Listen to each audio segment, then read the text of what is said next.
Hello guys, welcome to my channel. In this video I will show you how to schedule automatic power off on Redmi Note 14 5G.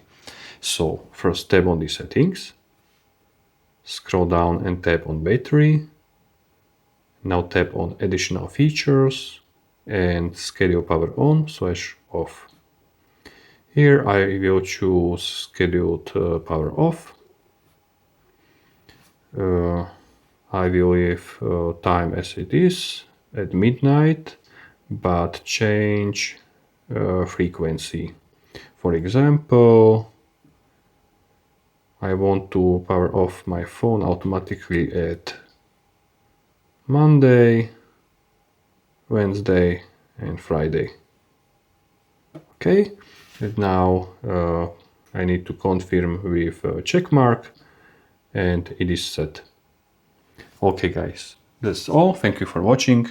If you like this video, thumbs up, and for more videos like this, consider subscribing. Bye.